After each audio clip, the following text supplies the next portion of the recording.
Bueno, estamos acá entrevistando a María Alejandra Ambrosino, que va a estar compartiendo una charla con estudiantes del Instituto 809 del Profesorado de Lengua y Literatura. Así que les doy la posta para que ustedes arranquen. ¿Quién empieza?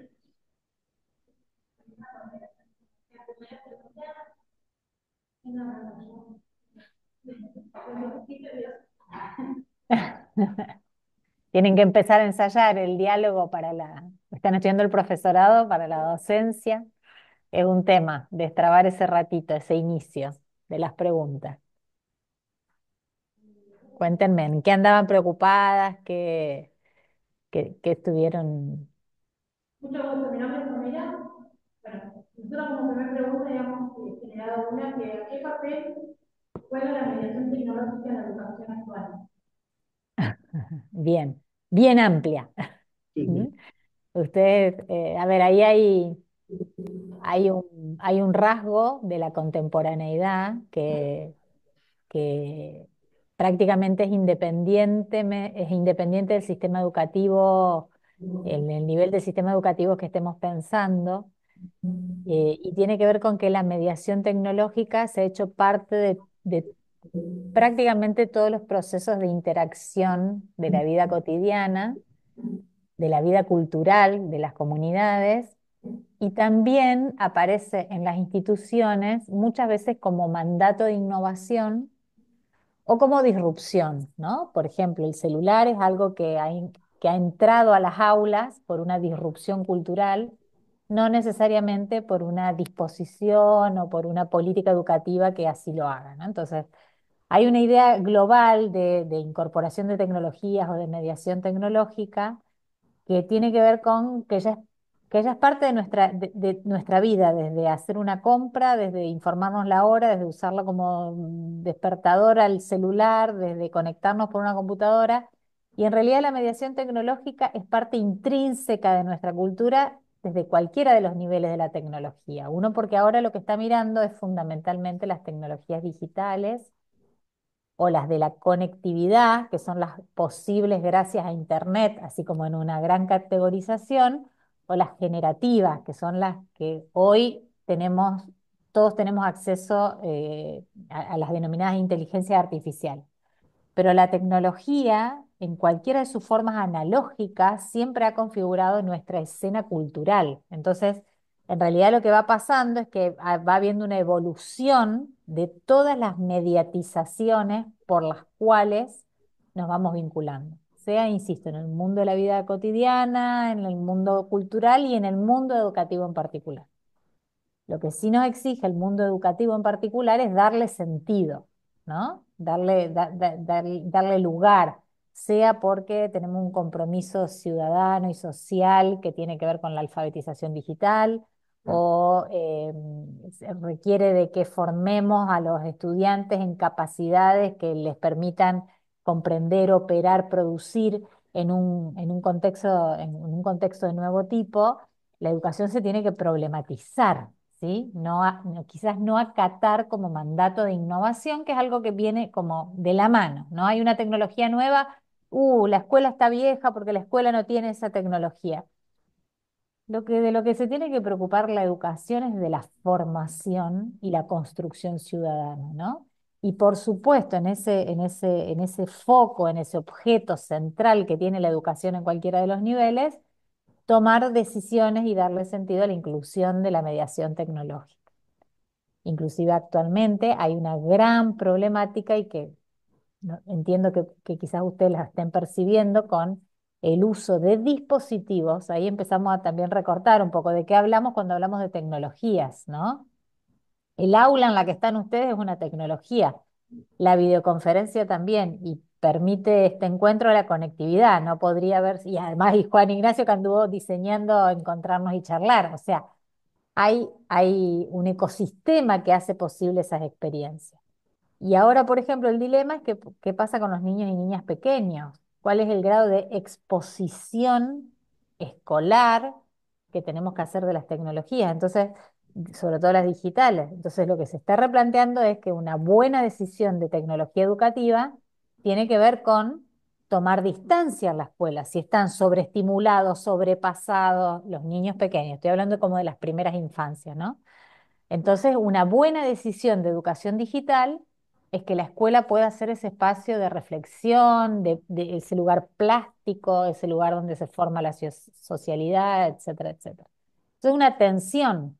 La escuela tiene el mandato de innovar con tecnología, pero un mandato social, si se quiere, pero también tiene que darle sentido a esa inclusión, ¿no? Porque si no son, bueno, son como, yo a mí me gusta, son decisiones tecnocráticas, no están ni bien ni mal, son tecnocráticas, es la incorporación de tecnología del sí porque sí, que eso, bueno, es un tema bien complejo. Y después en los niveles superiores también requiere que tomemos decisiones de cuál es el grado de mediación tecnológica que se promueve, ¿no?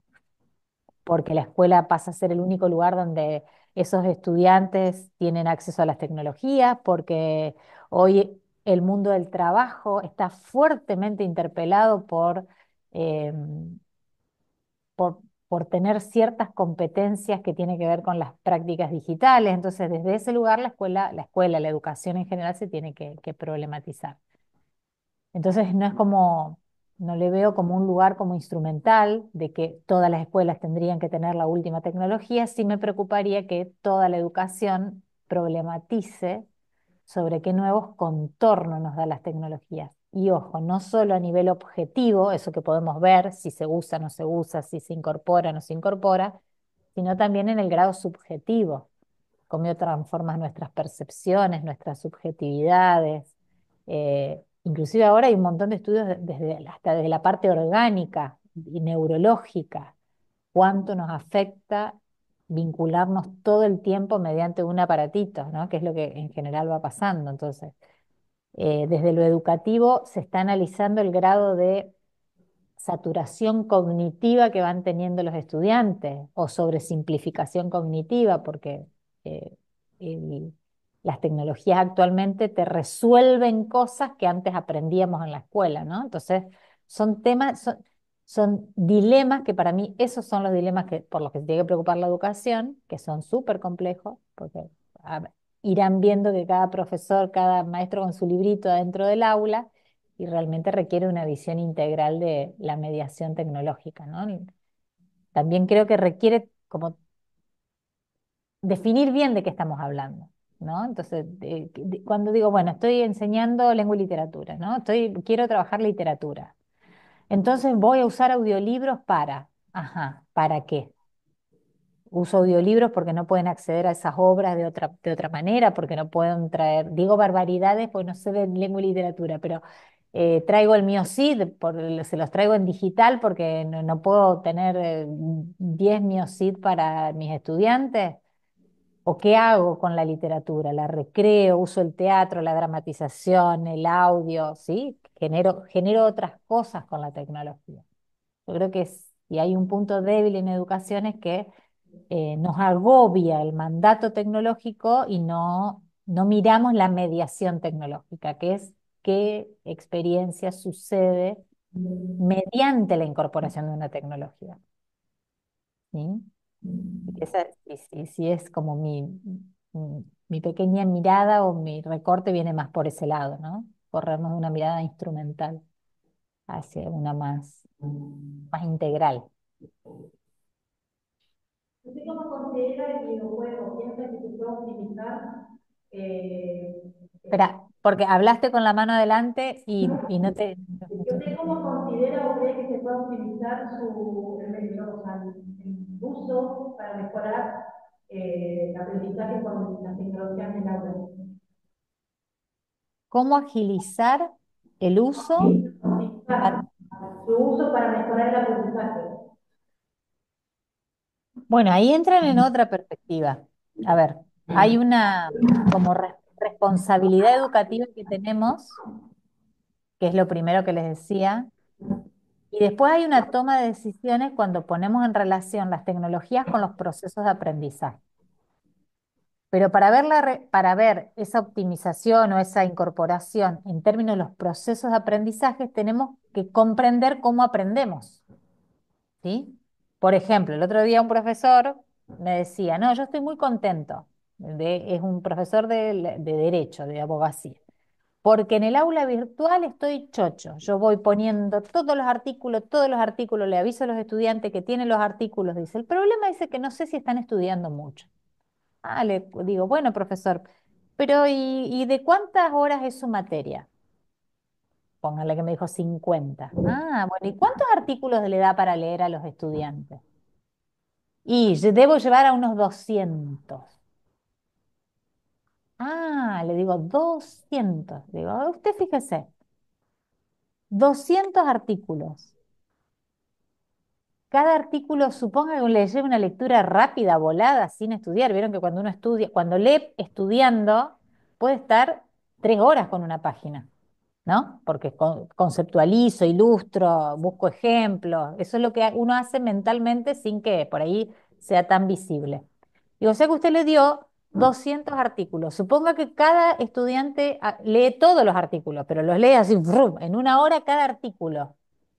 O sea, solo tiene 200 horas de lectura y usted tiene una materia de 50, ¿no? Entonces, ¿qué hay ahí? Hay una posibilidad tecnológica, porque un aula virtual para un estudiante universitario me deja acceder a un montón de conocimiento construido, objetivado, en papers, en artículos, en todo lo que tiene que leer, pero no estoy pensando en el proceso de aprendizaje. El proceso de aprendizaje requiere de lectura, de análisis, de comprensión, de uso reflexivo.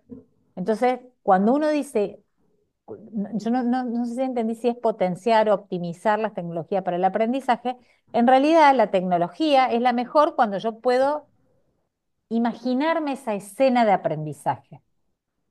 A lo mejor con esta charla que nosotros tenemos le quedan 10 pistas de la mediación tecnológica que no la tienen leyendo 50 libros. ¿No? Digo, ¿se entiende? O sea, la mediación tecnológica se entiende en términos de los aprendizajes si me sitúo en el lugar del proceso de aprendizaje.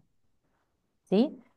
Otro caso, el otro día una profesora de inglés me contaba, me dice, no, yo estoy muy contenta porque a los chicos para que estudien bueno, el idioma que es portugués, les genero un montón de videos, les armo Genially, le pongo links a video, a personas hablando en la televisión, etcétera, etcétera, etcétera. O sea, hago hipermedia.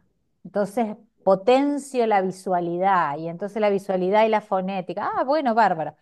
Sí, dice, y ellos me dicen que es muy eficiente porque tengo estudiantes que hacen otras tareas, entonces ponen los recursos que yo le doy como audio de fondo y siguen haciendo sus cosas.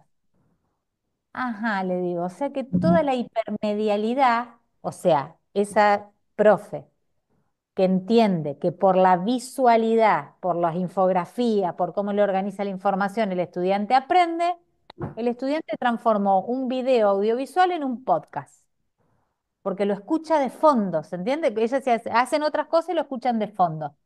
Y entonces digo, no te funciona la visualidad, porque, o sea, el estudiante está viendo que para él no es, no quiere decir que todos los estudiantes lo hagan igual, que esa es la otra, que es súper complejo, porque en los procesos de aprendizaje juegan las singularidades, que es cada uno cómo lo va trabajando, ¿no?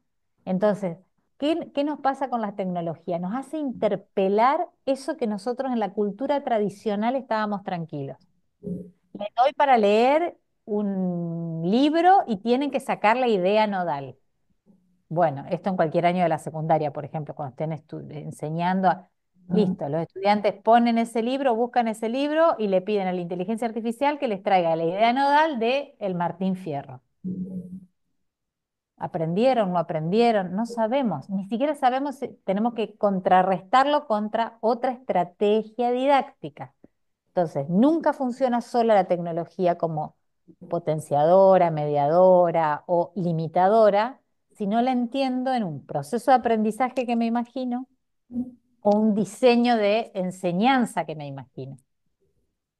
Entonces, la mejor tecnología va a ser la que se pueda, que enriquezca, que potencie esos procesos.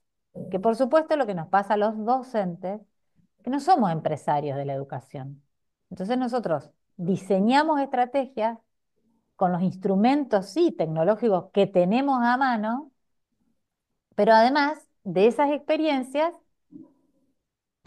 algunas, perdón,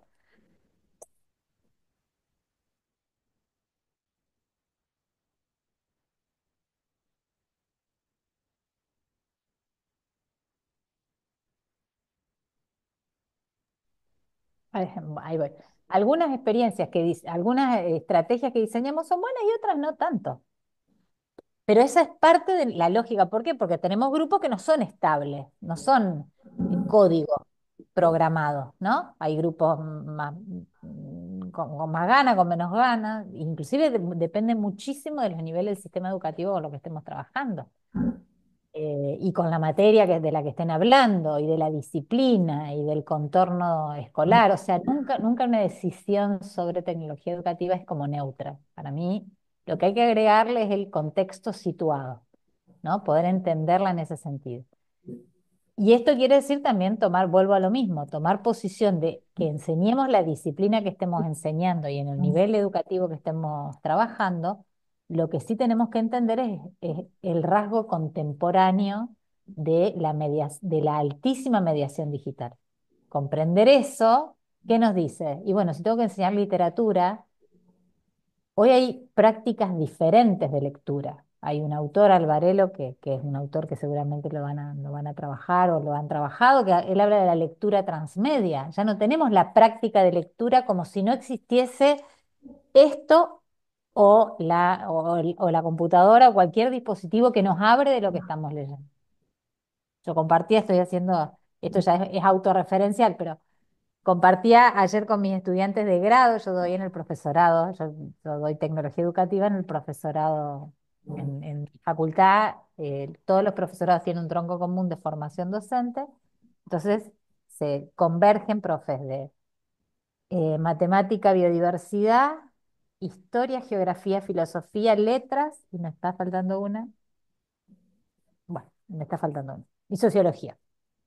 Eh, Y yo les decía que lo que me pasó ahora, escribiendo mi propia o armando mi propia tesis de doctorado, ya no puedo hacer fichaje como lo hacía hace 6 años, cuando hice mi tesis de maestría. Porque empiezo a leer primero el objeto libro, no tengo ninguno, bueno, están todos acá atrás, pero el objeto libro ya es hipertextual, hipermedial. Me tira esta investigación. Entonces vos estás leyendo y así estés en papel, sentada en un sillón lejos del... Agarrás el celular y agarrás el código QR y te empezás a quedar leyendo y viendo y mirando y te empezás a conectar con una, una conferencia que la misma que estás leyendo, y cuando terminó el día no hice el fichaje clásico que uno tiene incorporado cuando está estudiando una maestría. El fichaje clásico, el autor, de dónde viene, su historia, de dónde parte, qué investigación, todas esas cosas que uno necesita tener en 3 páginas para después escribir, ¿no? Entonces, la lectura cambió. Quiere decir, el modo de acceso a la fuente, que es una de las claves de la escolaridad. La fuente puede ser un prisma para estudiar matemática, un libro para trabajar con literatura, un recorrido. Esa es la materialidad que tenemos en las escuelas. Bueno, eso fue cambiando. Entonces, tenemos que pensar ese sujeto pedagógico que ecología alrededor suyo va funcionando, ¿no? Hay muchos estudios re interesantes. Estudiantes de adolescentes de entre 13 y 10 y 15 años. Este es un estudio que hace un par de años lo había visto. eh, el 90% no llega a tener 3 libros en su casa.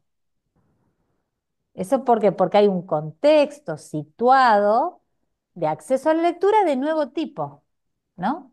En general, todo lo que estamos estudiando tenemos libros dando vueltas, pero el que se hace, el que profesionalmente se dedica a otra cosa, que no tiene nada que ver con el mundo educativo, bueno, eso está marcando. De esa población, nadie conocía ningún periódico masivo, un diario, acá se llama El Litoral, el diario de... ¿Se entiende? Entonces, Mal o bien, no, es el contexto cultural, es un ecosistema comunicativo de nuevo tipo. Y eso los niños y niñas y adolescentes lo transitan desde muy pequeños. Por eso la mirada que yo tengo de la mediación tecnológica es fuertemente antropológica. Cómo construimos nuestra cultura y ahí ubico la mediación tecnológica. Y entonces, ¿qué hacemos nosotros los educadores con ese sujeto que no es otro, ¿no? Así como eh, las desigualdades en Argentina en términos de infraestructura son altísimas. En un estudio de hace un año, en las ciudades centrales, Santa Fe, Córdoba, Buenos Aires, Rosario, cada adulto entre los 18 y 30 años tenía en el registro estadístico, que este fue el de hogares, el censo, el último, ¿cuándo fue? En el 2022. 2022 puede ser, bueno, ahí que van saliendo estudios preliminares, más del 70% tenía más de 4 dispositivos de conectividad disponibles. 2 celulares, una computadora, computadora en el trabajo, ¿sí? Y en zonas más vulnerables, ¿no? Que también estaban en la ciudad, pero las personas en zonas más vulnerables no llegan a tener ni un dispositivo o hay un dispositivo por familia, se comparte. Eso también genera condiciones de acceso diferentes. Ni hablar con las políticas contemporáneas que tenemos que no les preocupa nada de esto, porque por lo menos hasta hace unos años había algunas políticas que daban algunas garantías a las escuelas con, si no lo tenés en tu acceso de vida, lo tenés en la escuela, ¿no? Entonces, bueno, ahí hay como un posicionamiento. Por eso, si uno busca un optimizador, acelerador de tecnología, y bueno, la mejor es la ubicuidad, es entender qué sentido le estamos dando, sobre todo en educación, ¿no? Sí, por eso les insisto, no somos una empresa, no somos empresarios, no instalamos software. eh, entonces tenemos que tomar posición frente a esto, ¿no? Yo tenía una pregunta Sí. eh, en relación con la mediación tecnológica. ¿Qué herramientas de mediación tecnológica considera más prometedoras para facilitar el aprendizaje significativo en las aulas, especialmente en La las... primera parte, ¿cuál es la pregunta? ¿Qué herramientas de mediación tecnológica considera más prometedoras para el aprendizaje en las aulas, en especial en Y las lo que pasa es que aulas? sí, está en la misma línea de las que les decía. Eh, el tema es que hoy en día, encima, el objeto tecnológico cambió de forma, ¿no?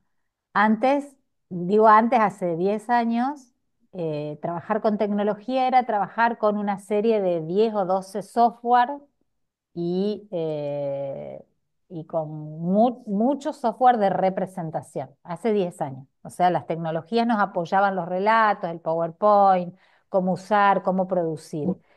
Hoy cada celular tiene más de 60 cosas, ¿no? Entonces, no hay, a mi modo de ver, eh, el mejor indicador que nos puede orientar a cuáles serían hoy, tiene que ver con qué tipo de prácticas quiero fortalecer.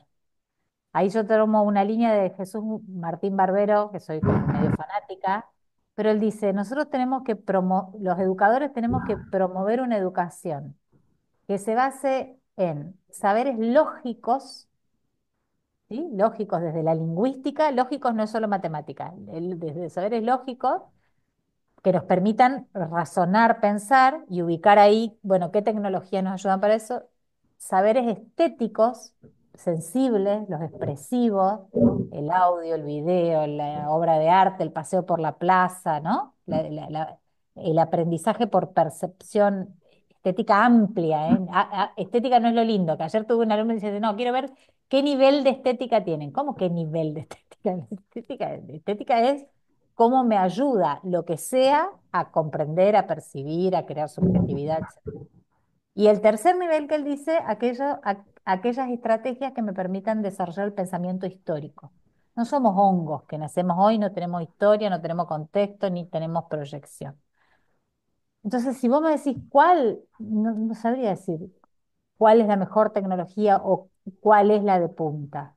Sí, creo que lo que tenemos que desarrollar es criterios de apropiación de las tecnologías. ¿Esto qué es? Independientemente del objeto tecnológico, que requiere como instancias de apropiación para las personas.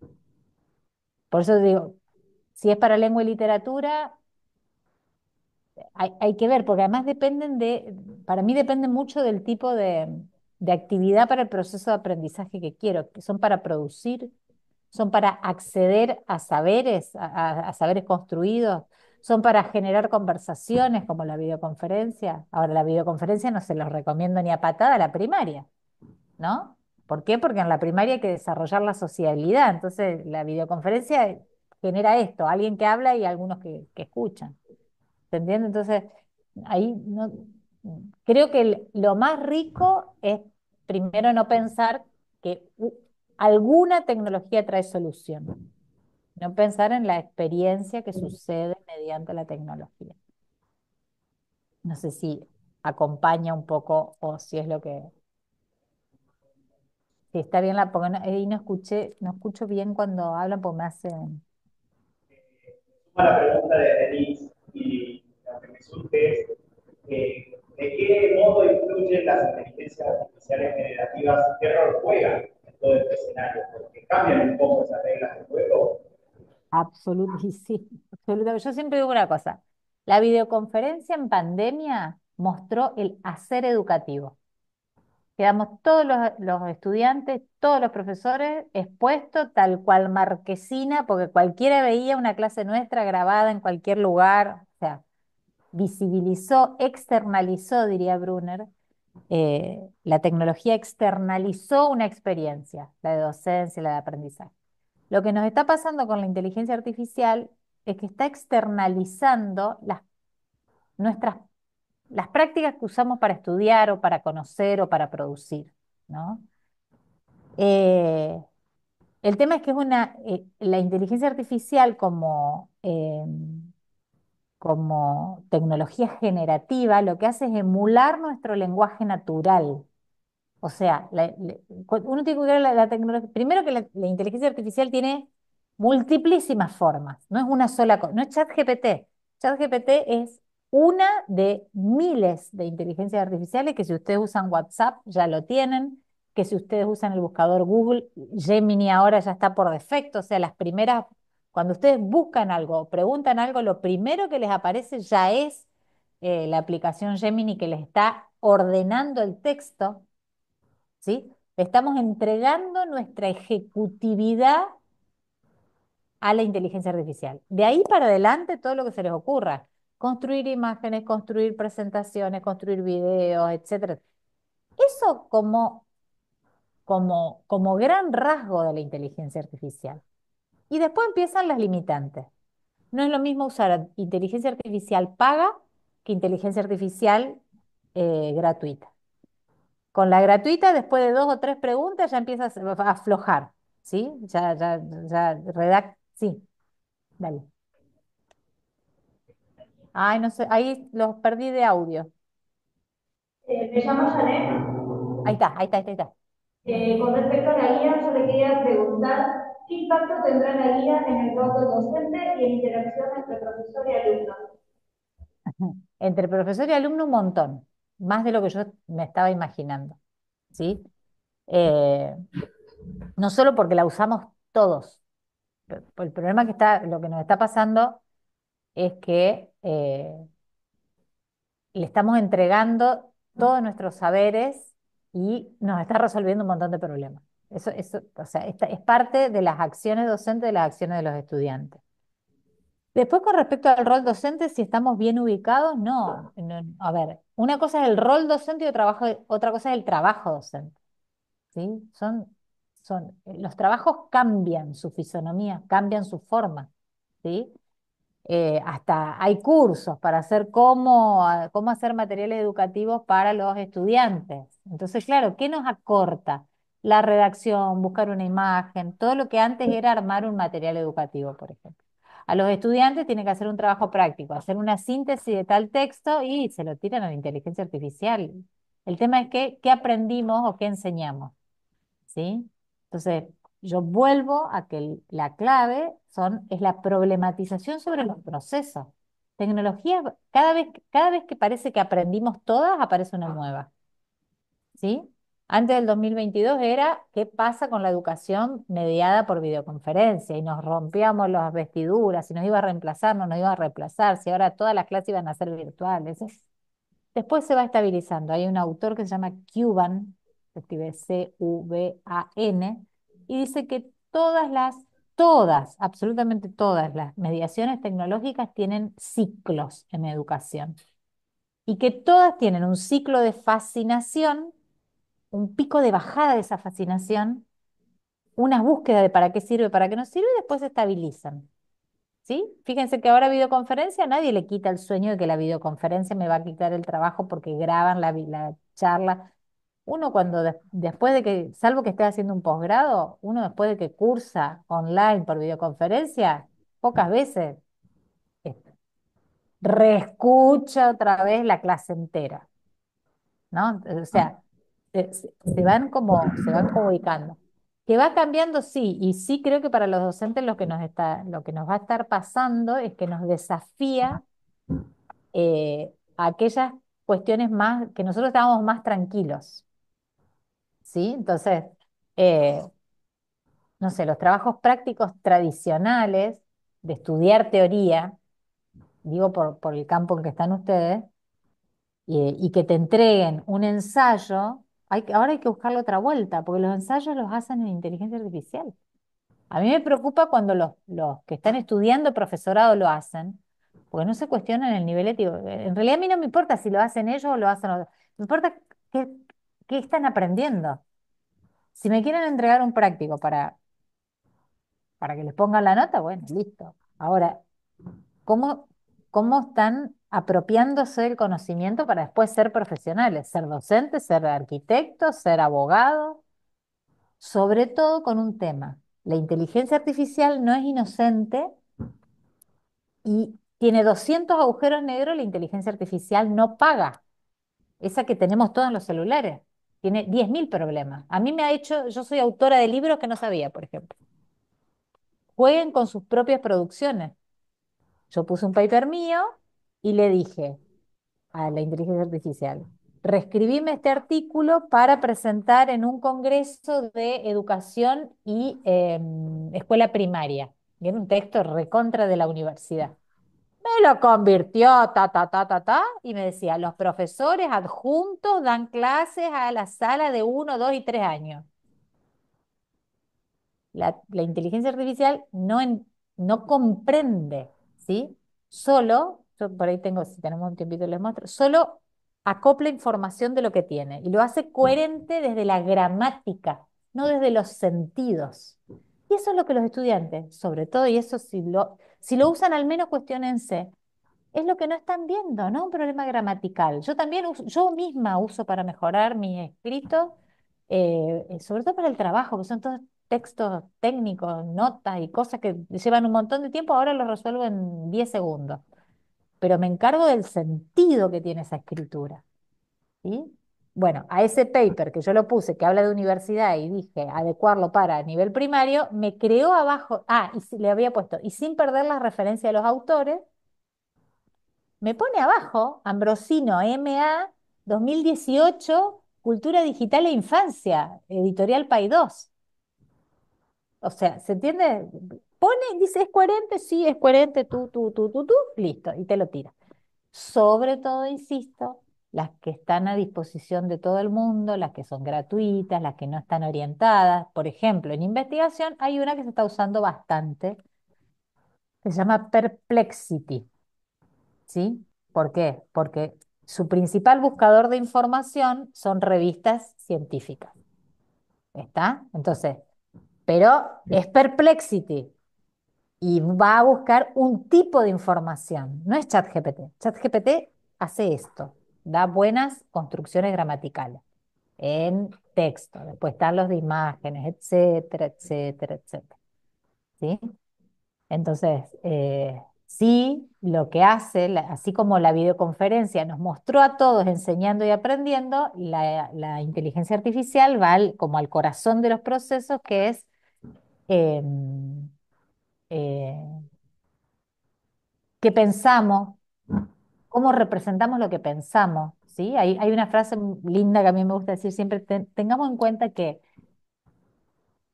la inteligencia artificial entiende lo que escribimos, pero no entiende lo que pensamos. ¿Sí? Entonces, sí, es más ejecutiva, por supuesto que es más ejecutiva. Por supuesto que es más ejecutiva. El otro día yo tenía que hacer un informe técnico donde tenía 3 documentos todos desordenadísimos. Era un informe técnico, tenía que decir cuántas entrevistas se habían hecho, a quién se habían hecho, que estaba todo escrito. Puse 2 de los documentos y dije ordenar estos 2 documentos bajo un título: Introducción, informe técnico y no sé qué cosa. En un minuto lo tenía y después me llevó una hora más, sí, usar las palabras que yo quiero, que yo quiero usar, poner los nombres de mi universidad como iban en ese informe técnico, ajustar algunos números que los había sacado y eran re importantes. O sea, es como un asistente, pero es para todos: docente, estudiante, el directivo. O sea, sí tenemos que tener claras las posibilidades y limitaciones. Para mí esa es la clave. Tenemos que entender de tecnología, entender que no es ser usuarios expertos, entender un audiolibro cómo funciona, pero no cómo funciona solo tecnológicamente, cómo funciona en términos de los procesos que estamos trabajando. La escritura de un libro en la web es lo mismo que todos jueguen a cadáver exquisito. ¿Saben lo que es cadáver exquisito? El otro día di este ejemplo y me miraron raro. ¿Sí? ¿Saben lo que es? Que uno va escribiendo una frase y se va armando una historia. Bueno, eso todavía la inteligencia artificial no lo hace. Te pega un montón. Bueno, juguemos. Y después, ¿pero para qué? Para poder pensar en los procesos. Entonces, yo creo que lo que más nos enseñan las tecnologías generativas, por ejemplo, es que volvamos a pensar bien qué es eso que tenemos que hacer en las escuelas que no se lo- que no lo pueden reproducir la inteligencia artificial, ¿no? Hay una hora que está todo el mundo usando que son resúmenes. Ay, te hace los resúmenes. Bueno, ¿para qué? Bárbaro, hace los resúmenes. ¿Para qué? Yo también estudié, cuando estudiaba en el grado, de resúmenes de otros. Y así me comí alguna bola también, porque me faltaban cuestiones nodales. Bueno, eso en ese sentido impacta. Docentes, estudiantes, prácticas, instituciones. eh, Se está por cortar. ¿Querés? dale. Cortamos y nos volvemos a conectar en el mismo link que funciona. Bueno, dale. Yo ¿Vale? tengo 12 minutos más porque después o sea, y 27 tengo que arrancar a buscar a mis hijas. Así que, Sí, sí, sí. Dale, Dale. dale, bárbaro.